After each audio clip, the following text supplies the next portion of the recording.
Clown Prince of Cards is filmed in front of a live studio audience.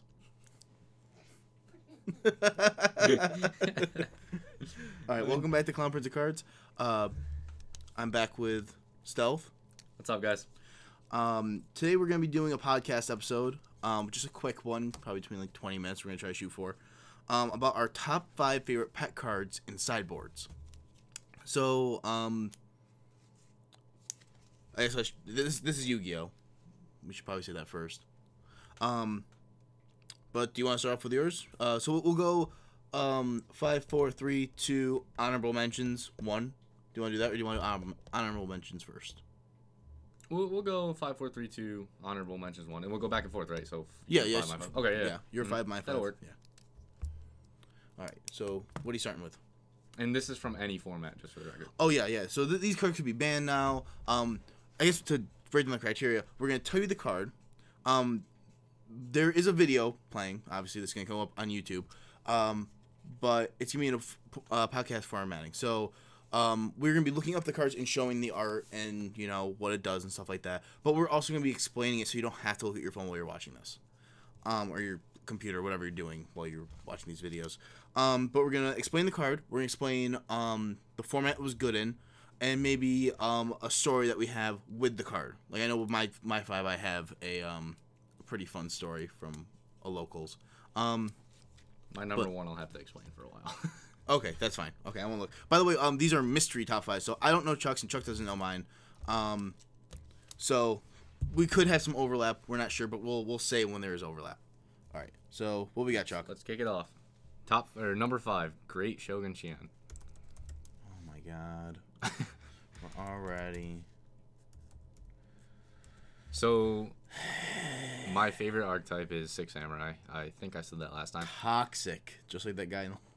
And the first ever locals I ever played was when the legendary Six Samurai first came out, and I wasn't able to get my hands on legendary Six Samurai Xian, so this was still the boss monster on my deck, and I ended up beating Worms in the final, which is pretty crazy. Just a straight Six Samurai Rush deck. But since then, I've kept this card in the sideboard because of Burn and other decks like that. So like, there's one kid at local that plays Chain Burn, and I can bring this in games 2 and 3, and Shout out to BB. literally shuts that deck down. They can only activate 1 spell or trap per turn, and if I get it out first turn, if I can't go like Beast or Bark first turn, I'll get this out first turn, and they can't get rid of it. Okay, so why don't you read the effect for us? So read off some of the stats for us. So yeah, so it's Dark Magician was probably my favorite card ever, and this has 2,500 attack just like Dark Magician. So Six Samurai it was basically my favorite card on Six Samurai for the longest time. So its stats are 2,500 attack, 2,400 defense, and it's a level 7. You can special summon this card if you have 2 face-up Six Samurai monsters on your side of the field, and then its main effect is your opponent can only activate 1 spell or trap card per turn. And then also it's got the original Six Samurai effect of if this card would be destroyed, you can destroy 1 other face-up Six Sam instead of it. So it's got some built-in protection too. Okay. Maybe a modern application would be cool for this list too. So have you ever thought about bringing this in against Trickstars, who tend to go Terramorphic Expand, or sorry, not Terramorphic. I'm sorry, that's Magic. Terraforming into their field spell into getting their monster, playing the monster, getting another field spell, and playing that again to keep searching. So I still actually do side this card in a lot of whenever I play Six Sams, obviously. For Chain Burn specifically, but that's actually interesting. I've never thought about bringing it in against anything else, but it could work on some other stuff. Right? Yeah, it's any spell and trap, yeah. And then so they can't. What's the trap card they do that makes you banish your hand? Reincarnate, or dear God, Trickstar Reincarnation, yeah. Yeah, they can't do that. They can't. Huh? This seems cool for this side up. Yeah, it's a really strong effect. And then Legendary Xian was built off this because it negates 1 spell or trap per turn, obviously. All right. Is that all you have to say about Great Shogun Xian? It's awesome. All right. I disagree. My first one is real OG. It's Dragon Capture Jar. What the heck, really? Yes. What does it say? Bam. Oh, what is this? Oh no. Oh no. Let me just do it here. Dark Dragon. What did you side? Did you like I hit- blue eyes or? I hit BAM? I don't know what that means though. So anyway. Go away. Oh my god. It's gonna be there for the whole video now. There we go. No! I'm sorry guys. My laptop needs to be updated because I'm a bad person. So Dragon Capture Jar. Real OG. Continuous trap. Change all face-up dragon type monsters on the field to defense position.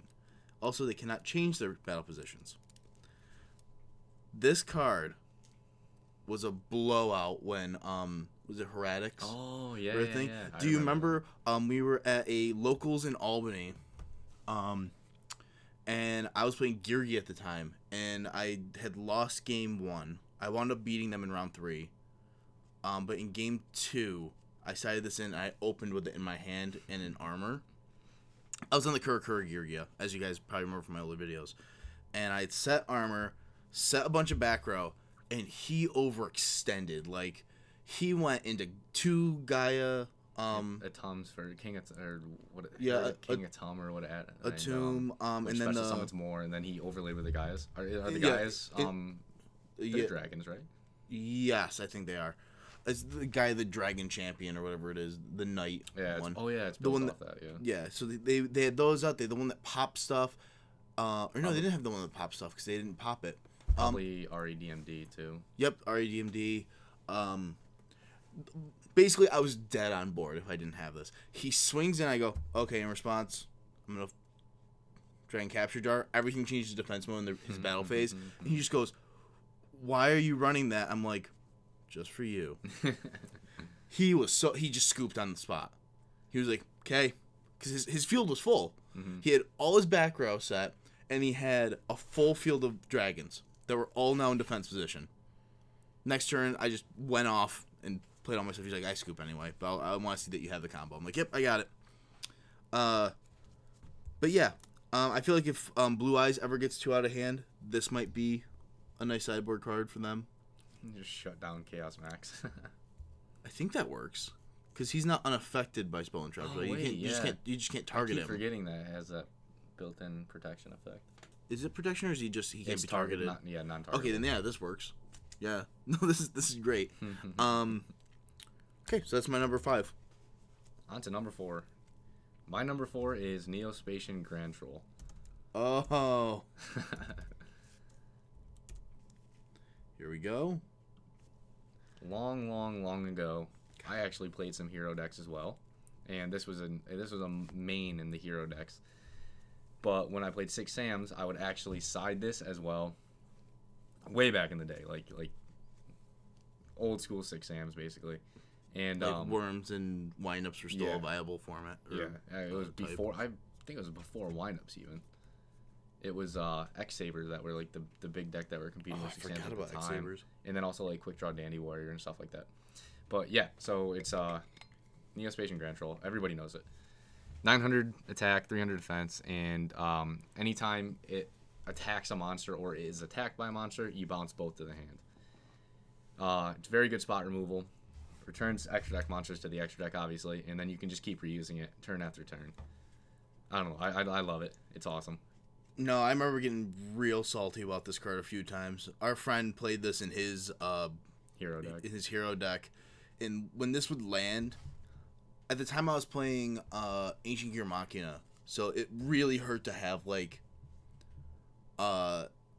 any of the like your Gadros and Dragons being bounced back to hand with no battle damage being dealt, and like Fortress being sent back to hand wasn't as bad, but it was still pretty bad because you still had to waste cards from your hand to get them back out. So yeah, it's pretty effective as just a sideboard troll card. This one, I think, Chuck will like. Are you done with your number 4? Yeah. Okay, just be sure. Number 4 for yours now. Puppet Plant. Yeah, it's a great card. So at one point, I was running all of the hand trap, discard, take control of the creature spells, or a monster spell. I like the whole cycle of these. This actually just might be my top 4. It's just the whole cycle of discard this card, take control of a blank or a blank until end of turn. right? Yeah. Until the end phase. Yeah. These cards are great. I played this in a format when 6 Sams were relevant. X-Sabers were relevant. What was it? Windups had some warriors in it too. Because this also did Warriors, but they is spellcasters. Magician a spellcaster? Yeah. Yep. Is So, magician. so windups worked for this. I've played it in formats when what was the spellcaster deck where they had the field spell? Dark Magician. That's new. No, it's Spellbooks Prophecy. Yes, spell books. And then there's the other one though. Don used to run at the locals. What was like the Hidden Village? Was the field spell? Hidden Village of the Spellcasters that shuts down all spell and trap. Yes. This was a way to kind of like get around it because I could steal his spellcaster and still be dealing damage. Yeah, this card's great, and I just love stealing Legendary 6-Sam Shien with it. It's my favorite. No, there's also the virus that steals machines and thunders, which was cited. I cited that a lot against virus, right? Yeah, electric virus. And there was another one. I can't remember its name. I don't think that one was as relevant as the other ones. But yeah, Puppet Plant was a common sight back in 2012. Every time I got Shien on the board, they would just Puppet Plant it away, and that was very frustrating. Because like if you try to activate something in response, it's like, all right, negate. It was fun saying negate against you. That was good. All right, so you're number three. One of my favorite cards of all time, Cyber Dragon. Oh. So my top 2 decks are 6 Sams and then Cyber Dragon. So obviously I'm not siding Cyber Dragon and Cyber Dragons, but I would side Chimera Tech Fortress Dragon and Cyber Dragon in my 6 Samurai deck back when Karakuri Girgia, Karakuri, and other stuff, other machine type archetypes were like a big thing. Same kid who ran Chainburn actually ran Karakuri. And Machina. And Machina, yeah. Machina Gadgets. And yeah, it's just a field wipe. It's Cyber Dragon. Everybody knows Cyber Dragon. You special summon it from your hand. You control no monsters, and then you can contact fuse that and any machine on your field away with Chimera Tech Fortress Dragon. That's not on my list. It's just kind of like an add-on for Here, I'll show it right now. Cyber Dragon. Yeah, so this card was awesome. Yeah, you can contact so it's a 0/0 8-star fusion machine effect monster. Cyber Dragon plus 1 or more machine monsters. Cannot be used as a fusion material. Must first be special summoned from extra deck by sending the above cards from either field to the graveyard. Do not use palm either reserves. field, which is the main takeaway here, because you can fuse your opponent's monsters with it, which is just absolutely nasty. And then the attack of this card becomes 100 per machine. 1,000. Or sorry, 1,000 per fusion materials used to summon. This is actually our first overlap because Cyber Dragon / Chimera Tech is in my honorable mentions. Yeah. Because I run very cool. Because I run machines. Yep. So if I'm in a mirror match that I just can't win, I side in 1 Cyber Dragon from my sideboard, and if I hit it, I can special summon it and then wipe their field, have a big beater, and then keep going with my main strategy, whether it be Ancient Gears, Girgia, Ancient Gear Machina. And the great thing about Cyber Dragon is you're special summoning it, because one thing with 6 Sams is you need your normal summon to go off. So having a Cyber Dragon that's able to special summon at the beginning of the turn, you can normally take at least the opponent's boss monster, if they're playing machines obviously, and 1 other monster with it, or even just the boss monster. If you're taking the boss and another one, it's going to be a 3,000 attack Chimera Tech, and then you're just going to go off with your Sams after that, and it's probably an OTK. Solid. Yeah. All right. So on to my number 3, I guess. Are you good? Yep. Okay, so. Oops. I hope I spelled it right. Macro. Yep. So this one isn't exactly a pet card. I've liked Macrocosmos pretty much since I got it in the original. God, what game was that? Was it the Dual Academy one? You where have you got the super shiny one. That's all I know. Yeah, it's I've been running the Legendary Collection one because they have a better foil. But I originally got this in, I think it was a Dual Academy for Game Boy Advance. Because you got this one and you got the 2 cards this can summon, which is the Helios, the Primordial Sun, and then the 2-headed one. It was the 3-headed one. I don't remember what the other one was called though. I'm not sure either. So I know anyway, what you're talking about, but So anyway, Macrocosmos, continuous trap card. When this card resolves, you can summon one Helios, the primordial summon. I don't know if anybody's ever actually activated that part. in like an actual sanctioned tournament. I did it a lot during like kitchen table Yu-Gi-Oh matches. From your deck or hand or deck, while this card is face up on the field, any card sent to the graveyard is banished instead. This just locked down so many decks. A lot of decks I run don't care about stuff in the graveyard, minus like I run Overload Fusions, but most time if I'm playing a matchup that is dependent, my opponent's more dependent on the graveyard than I am. I mean, like Lightsworn, zombies, anything. You just side this in over your grave stuff matters cards and just win. Yeah, Because you like, I played against somebody a few weeks ago who was playing Lightsworn and went to do The Grass is Greener. And I just flipped this in response and went, okay, half your deck is now in exile. Banish, man. Or banished. Sorry, I've been playing a lot of Magic lately. Sue me. And the reason, real quick, the reason this is better than Dimensional Fissure, and better for in your deck, obviously, is because even against 6 Sams, you can't banish, or you can't send the spells, such as 6 Samurai United and Xian's Dojo, to the graveyard to activate their effect, because they'll be banished instead. I never realized that. Yeah, it's kind of gross. I didn't know they activated in the graveyard. I've had a bunch of a lot of anti-meta decks that are maining macro activated against me, and I'm just like, wow, it actually hurts me a lot more than people realize. Yeah. All right, yeah, that's all I really have to say about Macrocosmos. It's just a general hate card against decent decks that depend on the graveyard, which is most things in the meta. All right, what do we got? Number 2. This is actually my first non-monster. It's Rivalry of Warlords. The reason this is so high on my list is because I've sided it since the end of time, and I'm still siding 3 today. Oh yeah, this card's great. I've cited this before. Yeah, so basically what it does is each player can only control one type of monster. Send all other face-up monsters they control to the graveyard. So if I'm playing even 6 Samurai, if I'm playing against Lightsworn, pretty much anything right now other than Pendulum Magicians, I think, I'll side this in. Yeah. Trickstar, they're probably all the same too. They're all spellcasters or fairies or whatever. But a lot of decks get hurt by this, obviously, and 6 Samurai can survive with just warriors on the field. So it's a great card to side in, and it's a great card to have just readily available.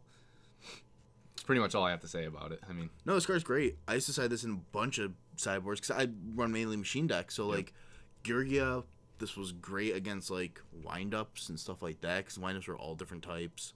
Ichigo Machina, I tied this in. Even Ghost Tricks would probably use this, even though they're 3 different card types. they're always face down. Right, so they're always face down. So this is like, I don't even know if that gets around. Right? Yeah, send all other face up monsters. Yeah. So if I just have them all face down, and I say zombie because I have Alucard out, my cards don't get sent. You're number 2 now. Yep, my number 2. And this one I will explain. System down. So what? You're a machine type player. You know that, right? Yes. But the thing is, you pay 1,000 life points. It's a spell. Banish all machine type monsters your opponent controls, and in their graveyards. I figured like you see the card and you just start like twitching. No, I get excited because as much as I love machines, I love being a petty person on top of that. I want to be the only person playing machines, and this card allows me to do that. And it's unlimited, so I can play it through my sideboard. And if I play against any deck that gives me shit about being a machine, I'm like, fine, all your shit's gone. Bye. Yeah, that's pretty much it. A bunch of people say this against me too. It sucks when it happens to me. But I like the pros outweigh the cons, I think, for me. System Down made my honorable mention because, I mean, our locals was a lot of Karakuri, and now it's Ancient Gears and even Cyber Dragons, so ABC. Oh, God, ABCs. I still can't believe the match I won against them. He had an obvious win on board, and he just misplayed. I was able to win. That was the local where I got 2 people to misplay against me in Game 3. and win. Yeah, our locals is real solid then. Yeah, no, they No. just straight up made the wrong Jeez. play, and I was able to go off the next turn. I mean, I don't know if it was obvious to him, but I think it was obvious to me because I knew what I was looking for what I had to do next. All right, I guess we'll go to the honorable mentions. Yeah, so basically I only had a couple honorable mentions. System Down was a big one. Okay, so yep, that's one of our overlaps. System Down we just talked about. Effect Veiler, DD Crow. Those are just like hand traps that you can pitch from your hand. Effect Veiler negates effect of on-field monsters if you pitch it from your hand during your opponent's turn, I believe only. Yep, during your opponent's main phase, quick effect, send this card from your hand to the graveyard, then target one effect monster your opponent controls. That face-up monster your opponent controls has its effect negated until the end of turn. A little cute trick is it's actually a tuner, so it's never technically dead. You can normal summon it if you had to. Yep, it's a level 1 tuner, so Yeah, if you have to... I've done that before. Oh yeah, level 7. Like, I've done this with Machina Fortress. Yep. Just play this, Stardust. Yep. You said Yeah, DD Crow. We've been mentioning a lot of old cards. Yeah, we played a lot back in the day, and then had to take a small little break the past couple years, but we're back now. Yep. DD Crow, level 1, 100 attack, 100 defense. During either player's turn, you can discard this card to the graveyard, and then target one card in an opponent's graveyard, banish the target. It's easy to get again, I'm going to reference Lightsworn. You can take their 4th Lightsworn name out of the graveyard. You can take out cards that they target with Lumina. Back when we played against Gladiator Beast, which was a big thing, you could hit the Beastie when they pitched it to their grave from deck with Prisma or something like that. Yep, because it is a quick effect, so you can do this whenever. And then also, like, even against Dark World, they pitched Grapha to the grave to destroy cards, and then they're going to summon a Dark World and then bounce it back to their hand to special summon Grapha. Obviously, you can banish the Grapha before they can do that. Just a very versatile card. It's nice. Nice to have. Yeah, no, this card's great. I've run it in main board in some decks, because it's just, they go to target something out of the graveyard, and you just banish it in response, and their effects fizzles. Like, it's so good. These were the hand traps before Ash Blossom, Ghost Ogre, and all that other good stuff now. Maxi. Good cards. Alright, so you go with your honorable mentions? Yes, sir. My honorable mentions isn't just one card. It is actually an entire side deck, because I couldn't choose between all these sweet cards. Dear God. It is Sea Lancer Frogs, or Frog Monarchs sideboard deck. So, in my sideboard, I run things like Mobius, the Mega Monarch, not the Frost Monarch, the Mega Monarch. There we go. I run 2 of these, which he is an upgraded version, because originally I played Sea Lancer Frogs. So, in a sideboard match that has a heavy back row, I side back in the Sea Lancers and side in these 2. So you can tribute summon this card. Well, it's a level 8. Sorry, water type, 2,800 attack, and 1,000 defense. The normal Monarch statistics. Right. Mega Monarch statistics. Yeah, Yes. exactly. You can tribute this card by tributing 1 tribute summoned monster. This card is tribute summoned. You can target 3 spell or trap cards on the field. Destroy those targets. If this card was tribute summoned by tributing a water monster, you add an additional effect. Your opponent cannot activate the target cards in response to its effect's activation. So this card just becomes straight up triple Night Beam. Yeah. Which that card was super relevant when Obviously, it was relevant. all frogs are water monsters, so. Right. So even if you just go, get that okay, second tribute effect. to Treeborn and swap Frog, you still get the additional effect. Then I also play, another classic card, Jinzo. Just, he's a level 6. Yep, level 6, 2,400, 1,500 defense. Trap cards and their effects on the field cannot be activated. Negate all trap cards on the field. Huge. Just tribute summon. Because in, original Frog decks, you don't run any spell or traps that sit on the field. You don't run any traps, period, because you have Treeborn Frog. So this card, you just slam it down, and it just pretty much shuts off most opponents' decks. The meta now is a little... There are no back row Yeah. in the meta now. It has gotten so fast. But yeah, Jinzo's just good because once you resolve it, he just sits on the field and he'll continually just hit and hit. Usually, it's hard for them to keep going if their back row shut off. Next one, Dark Dog Spirit, 2200, 1800 defense, level 6.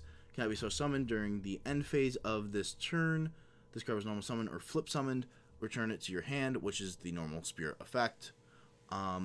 When this card is normal summoned or flip summoned, destroy all other face-up monsters on the field. This is usually just a board wipe, attack, goes back to your hand. On your standby phase, you bring back Treeborn Frog, and then you tribute again, attack, because it blows up the field again. So your opponent, if they can keep getting their field rebuilt, you're going to keep blowing it up, because this is going to dodge their removal unless they can deal with it as it enters. They have to sound warning, bottomless, do something to this to get it out of my hand. And then, yeah, I think that's actually it for the ones I want to mention from that sideboard. Bet you guys didn't know we were going to have a frog deck profile in here. A Monarch deck profile in here. It's good. Yeah, the rest of it's pretty much what Chuck said, like Veilers, DD Crows, Thunder King Ryos, just generic, Thunder King, yep. Generic stuff from the sideboard. All right, without further ado, your number one. My number one. So there's a little bit of story with this one.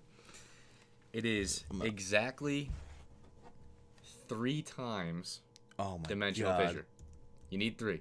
You need to run 3 in any format, including this one. All right, so the story behind this is I went to my first ever regional when Dimensional Fissure was limited. Had no idea, and was just throwing a side deck together because, you know, as Yu-Gi-Oh players, recent. As Yu-Gi-Oh players, we kind of just like don't really plan ahead, get to the regional at the last minute, and you know, kind of rush. And so I threw 3 Dimensional Fissure, thinking it was 2012, and I got a feature match. So the guys, like the judges, were walking around in the beginning, and they look at my deck and they're like, "Oh shit, 6 Sams, that's awesome." And they took my name down, and I got a feature match against Spirals. I opened Gateway and just start going off. I built a pretty much unbreakable board, and dominated. I was dominating, and he didn't open very well. He had to actually start setting Ghost Ogres, which is when you know it's bad. And he didn't open any of his combo pieces. And I won game 1. And I was like, this is great. I got a feature match against Spirals, which is supposed to be a tier 0 deck. And yeah, I started off 1-0. Then I get a tap on the shoulder. The judge comes over. He goes, "Hey, we're going to have to pause this real quick. I have a question for you. Did you mean Dimensional Barrier or whatever?" And I go, "No, Dim Fissure. It's good, right?" And he looks at my deck and he goes, "Can I see your side deck?" He looks through the cards. He sees the 3 cards there, and he goes, "Yeah, son, you're going to have to get a game loss." And I go, "Oh, I didn't realize that it was limited." Yep. So you had to go down to a 13-card side deck, but I got a game loss. And then, the Spiral player, I ended up going first again. I didn't open too well. I actually held my own in that, but then he just got the field spell up, got double helix out, and kind of steamrolled me from there. But I did take game 1 in the feature match. Without Dim Fissure in my deck, it was in my side. So just to explain, Dimensional Fissure is a continuous spell card. Any monster sent to the graveyard is banished instead. So it's basically Macrocosmos, except not for spell and trap. So I can still activate my continuous spells and send them to the graveyard. Yeah, it's just strictly better for you. Yeah, and I use it in the same decks that Zach would use it for, Saudi and Macrocosmos. And it's a good card. I usually still run 1. I run 1 as well. I keep it in my side deck, and I actually do like it, and I sided in for a ton of matchups. But remember, guys, it's limited. Only run 1. I get a lot of shit for it still. I honestly had no idea. Check his sideboard. Okay, so mine is one of my favorite cards of all time. The whole reason I wanted to do this list, I wish that was. Oh yeah, okay, gotcha. I'm spelling this wrong, aren't I? Oh, I forgot the H. There we go. Oh no, we don't want the actual thing. We want. Yes, Prohibition in the United States. I don't drink. Okay, Prohibition. It's a continuous spell card. Activate by declaring 1 card name. Cards with that name and their effects cannot be used. Cards already on the field are not affected, including face-down cards. So when this card hits the field, this is why it's great for side decks. This card hits the field.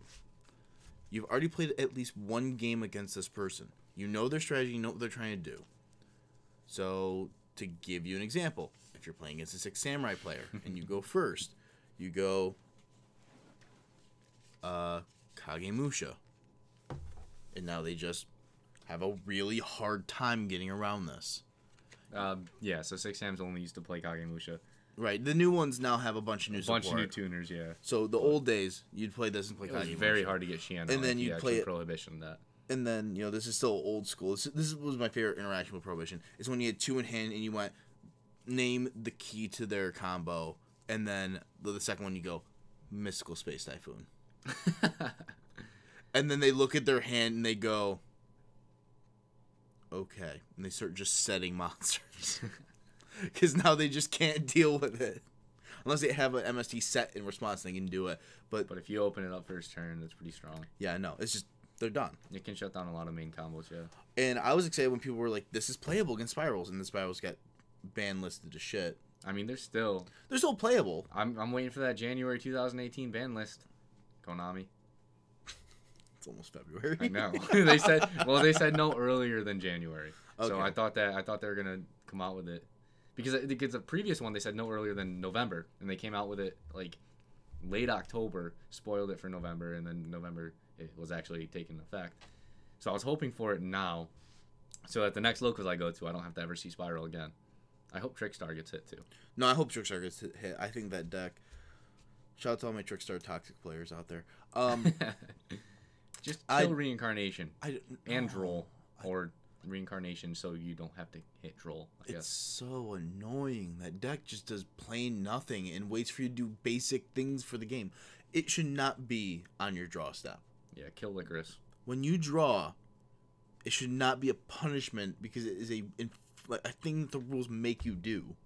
You can't skip your draw step. At least with the other one, I can choose not to play spell or traps. I think that's just broken. That just doesn't seem. But that's for another video. Well, yeah, no, we'll make a full Trickstar hate video, or just like maybe ban list video. Yeah, I know a lot of people do that. Yeah, you know, we're gonna be doing more. We're gonna be doing more top fives until we realize some other things that we want to talk about in podcast form. But with that, I think we've wrapped everything up in a nice, neat bow. And just if you feel like it, throw some stuff down in the comments. Maybe tell you make your own top 5 list. Yeah, make your own top 5. Tell us your number 1. What's your favorite thing to sideboard against a certain meta? Give us your best story where you blew somebody out with a sideboard card, or somebody blew you out with a really interesting sideboard card. Like and subscribe. Share the videos. We would really appreciate some, some publicity. Until next time, I'm Clown Prince of Cards. Stealth, what's up? And we'll come back very soon.